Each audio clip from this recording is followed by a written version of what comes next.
Well, this is exciting turn of events. I didn't expect to go first, so this is great.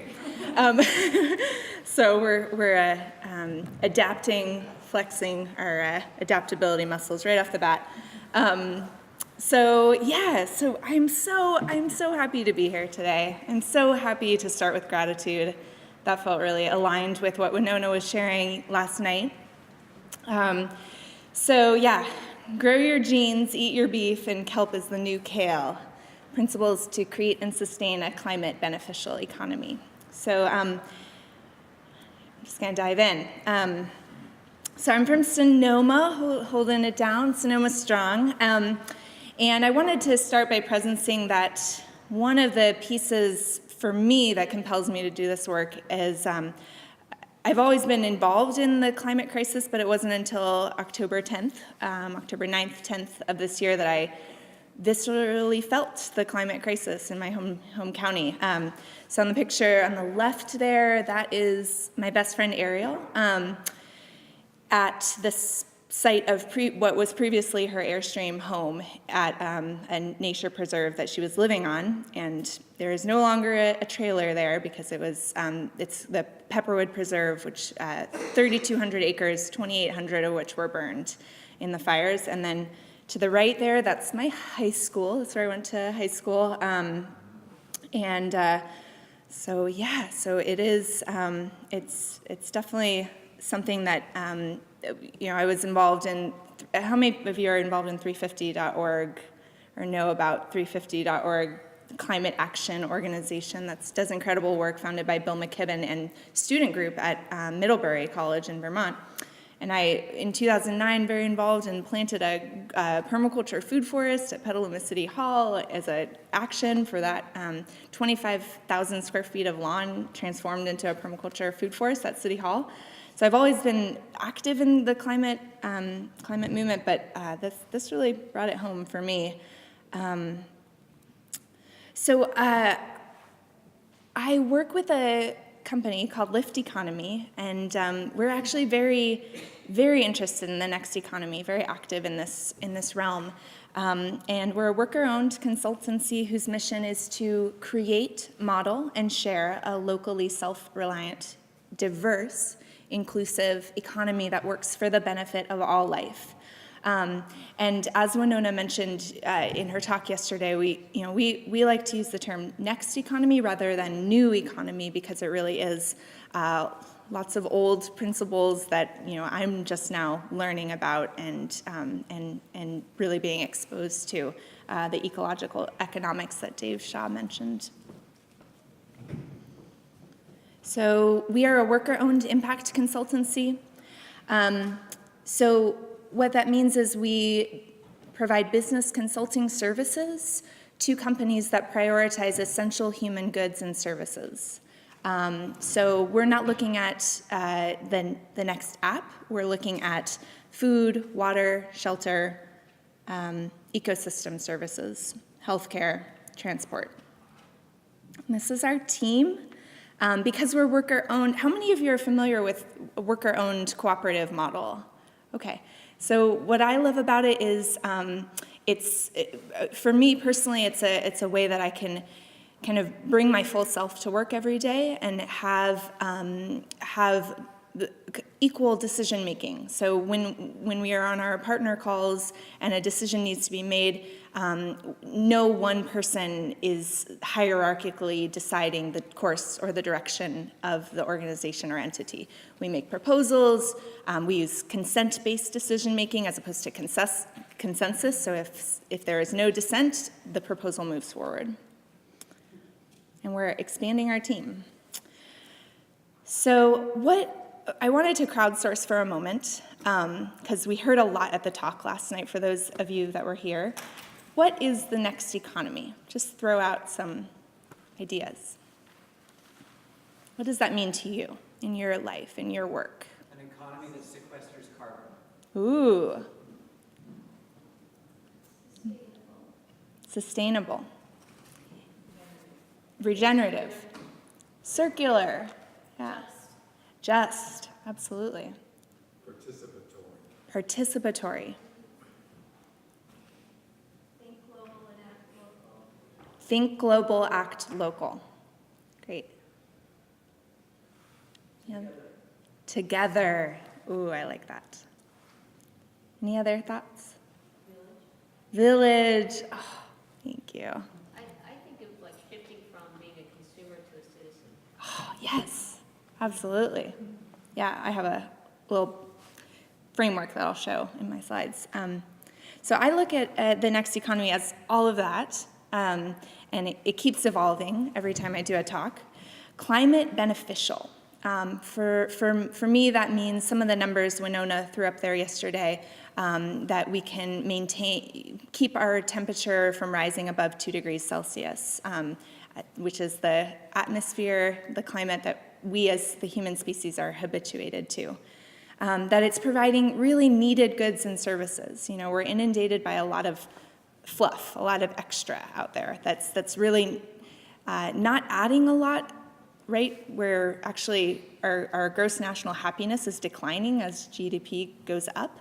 And that it's scalable by replication and regional adaptation as opposed to getting bigger and bigger and bigger and more consolidation of these multinational companies that further and further remove us from the source of true wealth. So I wanted to just present this book. My business partner, Kevin Bayuk, who's the co-founder of Lyft, and I'll have this out, you can come and look at it, is also the senior financial analyst for a book called Drawdown. How many of you are familiar with Drawdown? This book that, for me, is a really integral piece of my work because it maps the 80 solutions are measured and mapped and modeled, and then 20 coming attraction solutions, so a total of 100 solutions that we have right now that we need no further research and development.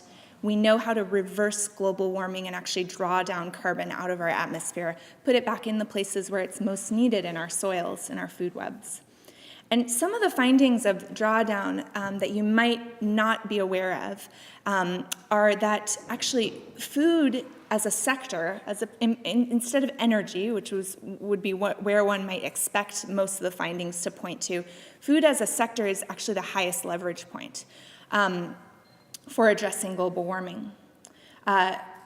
Educating women and girls and family planning combined are the #1 solution to global warming. And that has, many of you can understand the reasons for it, not just population, but also educated women are just better capable of taking care of family, mitigating and adapting to climate-related disasters. There's just a whole host of reasons for that. And so these 3 principles, for me, are really interesting in that they came out of this group of 200 scientists, the measurement of the solutions, that these principles kind of shown out as major principles to think about. And they're also principles that just, to me, feel intuitively like, I've been tracking Winona's work and other Indigenous leaders, they feel intuitively like good common sense that we've been hearing a lot from some of the heroes. So women and girls centered, keeping in line with the Indigenous worldview, which benefits all of life, rather than just thinking exclusively about the human species, and then partnering with photosynthesis.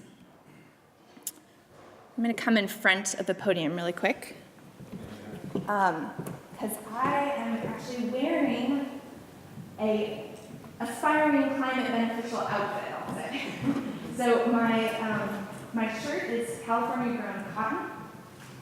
Actually, Andrew, will you pass that North Face beanie around? You can just pass it around. Yeah. Thank you. So the beanie that you're going to be holding is California grown wool, grown on a climate beneficial carbon sequestering ranch that's actually measuring that the amount of carbon sequestered by that ranch is greater than the amount of carbon it emitted in making that beanie. And that's actually produced by the North Face of all people, right? One of the companies, a part of VF Corporation, the largest textile company in the world. So I'm not saying that they're a good corporation necessarily, but that incrementally grassroots organization like an organization I'm a part of, FiberShed, is working to move these larger companies forward. These are toned denim milled in North Carolina. And this, remember when Winona yesterday said it's slowly coming back. So this shirt that I'm wearing, milled in California, Rancho Cordova by Houston Textile Company. You can actually buy fabric made in California, which is, as when I mentioned, very, very precious and rare. And I'll talk about why it's important. And I'm wearing Sally Fox cotton socks. Woo! So we can do it. But the reason this is important for me is that when I look at I came into this through water conservation. I helped install gray water systems and do rainwater catchment systems. And the water pollution is another one of those travesties. I was in Cochabamba, Bolivia earlier this year. And the Cochabamba, Bolivia is the site of these amazing water wars that they actually push out multinational bottled water. But they're still stuck, that was a decade ago, but they're still stuck in using bottled water because their city water infrastructure is not healthy enough, sanitary enough to drink from the tap. And so I got into this through water and feeling how precious each and every drop, how privileged we are to be able to go to our tap and turn it on and have clean water that is free of pathogens. I mean, goodness, that's such an incredible thing to be grateful for. And textiles represent the largest source of freshwater pollution globally after agriculture. So when I started really digging into this, the plastics that we wear in our polyesters are significantly accumulating and slowly becoming the largest source of plastic pollution in our oceans. So we are what we wear. The toxins that we put in our clothes are often the ones that get left out of the discussion around food systems and agriculture systems. And so I want to presence that I and Lift Economy work a lot in the fiber system. And I was so excited when Winona was talking about bringing a hemp mill back, because hemp is a critical piece in the puzzle too. So we can blend California-grown wool with hemp and create fibers that way. So that's the grow your jeans piece. Meet your local fiber farmers. Learn about your local fiber shed, where your fibers come from. Meet your sheep. Go out there in the field and find sheep that you can actually source your wool and your raw fibers from. And just last night, I met somebody at the talk who is a fiber producer in Santa Cruz, and there's a whole movement here in Santa Cruz that you can connect with. So eat your beef is the next thing I wanted to mention. In Drawdown, one of the number 4 solution to global warming is a plant-rich diet. And I really like how that's worded, because if we look globally at currently how we're producing beef, it's absolutely true that we cannot sustain, we need to eat much less beef in the way that conventional beef production happens. But these happen to be cows that I know intimately because I live on a grass-fed beef and land restoration project in Sonoma County. And when I look at my bioregional diet, for me, eating beef is a much higher benefit, more climate beneficial action than eating a soy-based protein veggie burger.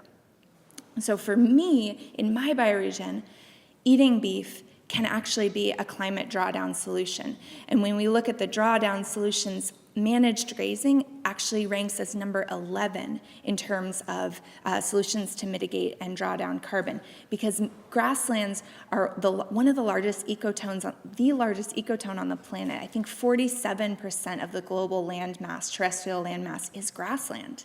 And so when we think about converting all of our grasslands to a production system for row crop vegetable production, that's not a climate solution.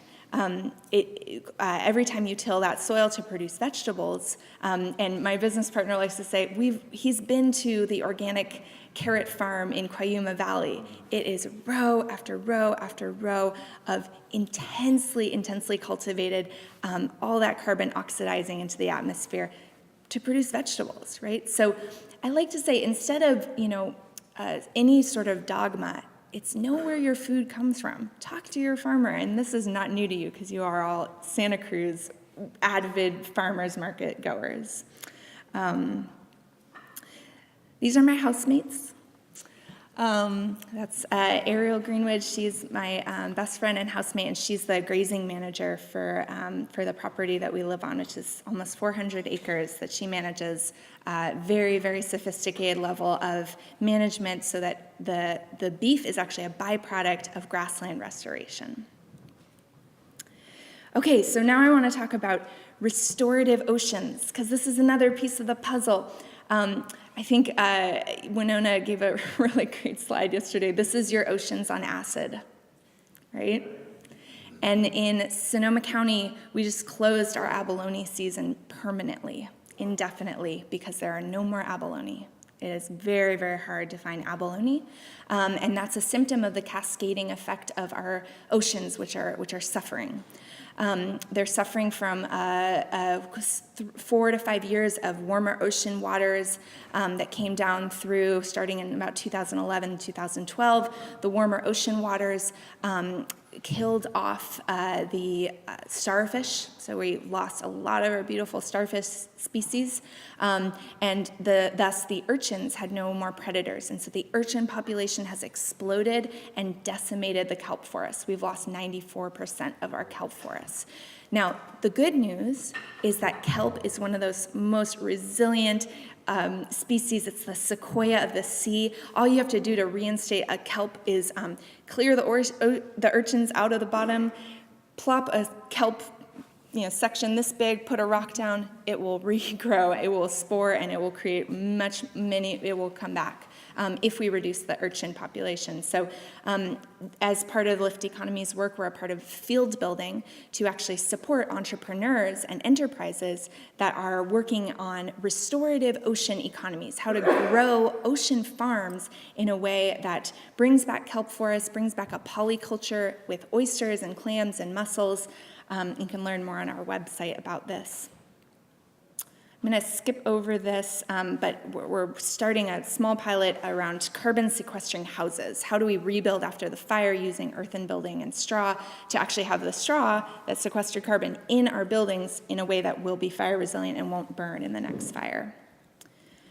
This is the image that I said when you were mentioning, what we need to do to change our consumption habits. Right now we're at the top. We're mostly dependent consumers and global producers. And I like to see our work at Lift Economy fall in this realm of more discerning consumers that are closer to the source of their production. So I want to talk about something that just to frame our conversation around this next economy in terms of scale, because I think a lot of times as a college student, I remember when I was in college, I felt, what can I really do? I know that my actions make a difference. I've heard that, but how do my actions make a systemic difference? And when I think about that, I think about the pattern of how Winona raised her fund for Winona's Hemp and Heritage Farm. $120,000 raised through a Kickstarter campaign made up predominantly of small donors. When we look at pattern literacy in ecology, what is that pattern? That it's kind of the pattern of small is big, right? That's one way I'm thinking about it. And so Lift Economy earlier this year, we raised a fund, and we raised 40% of our $1 million fund from non-accredited investors. Does everybody know what I mean when I say non-accredited investors? Anyone not know? Okay, an accredited investor is a nomenclature given by the Securities and Exchange Commission, which regulates investing in the U.S., and typically you need to have $1 million in assets or a salary of, I think it's $200,000 annually. And so it's a naming of the type of person who is low risk to invest their money somewhere. And it's done with a really good intention, but the repercussions of this regulation has been that there are actually limitations on what we, as people without $1 million in assets, I don't know about some of you, I don't have $1 million in assets, but I want to be investing back in my community. I want to be investing in a series of different solutions that I'm about to show. So we started the fund. It's called the Force for Good Investment Fund, and the intention is to invest in women and people of color-owned, best for the world companies. And as some of you mentioned, justice for me, if we don't change the social norms of how we relate to one another as more equitable, as more courageous to overcome differences in socioeconomic and racial differences, for me, it doesn't feel like a fit for the next economy work.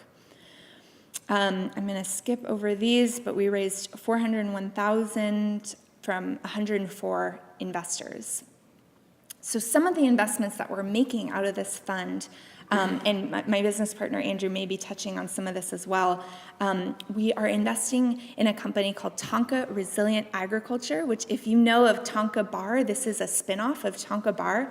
I really strongly encourage you to buy Tonka Bar as opposed to Epic Bar if you are a meat eater, because Epic Bar is owned by General Mills of all people. So the money is not going back to, as in Tonka Bar, all the money goes back to Pine Ridge, South Dakota. And we're investing in a company that's a spinoff which is geared towards creating equitable tribal ownership of the buffalo herds. Currently in this country, most of the buffalo herds are owned by white ranchers because of the exploitation and appropriation of buffalo herds and just the history of racism in this country. And so we're trying to change that by investing in a worker-owned cooperative that will build more capital and more herd ownership in my tribal communities. A Windsor quilting cooperative. So going back to the fiber piece, fibers and quilts being our primary form of shelter. This is a really important piece of the puzzle, and we're investing in a cooperative business that is run by women to bring back this heritage Lakota Star quilt and bring economic development and job opportunities to Pine Ridge Reservation in South Dakota. Main Street Project is a really interesting one that we are making an investment in. This is a pasture-fed chicken operation run by Latino farmers in the Midwest in Minnesota, and grown actually in a polyculture with chestnuts and hazelnuts. So as you're running your pastured chicken operation, you've got your succession strategy of future nut production trees coming in behind, shading, providing a little bit of shade for the chickens, a little bit of forage for the chickens, and eventually, ultimately, we'll be able to harvest nuts and bring back a domestic nut supply. Community Services Unlimited in South Central LA is a food hub geared towards addressing a food desert, lack of access to affordable, nutritious, quality food, and we are partnering with them, supporting them to build out a village marketplace.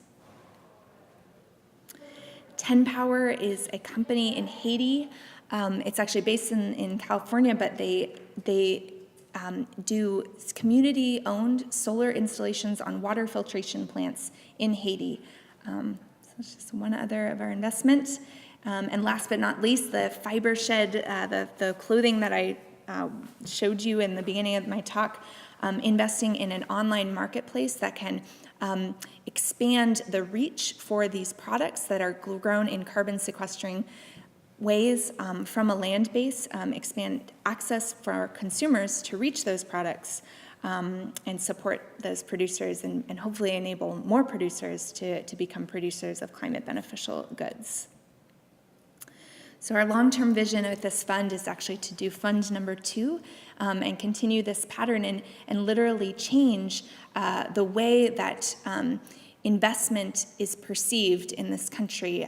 We have most of the investment is going right now to white men, unfortunately, and so we're hoping that by the success of our investees, we'll be able to change that paradigm of investment and prove that these types of investments are viable and they are providing not just financial returns, but also the incredible multifaceted returns that we're hoping to see in the next economy. Oh boy, don't forget the hemp. I'm really excited to partner with Winona and see if we can support her hemp project. And I think that's all I got for you. So thank you. I'm really excited to hear from other colleagues in this space, and then from all of you as well. So feel free to ask questions. And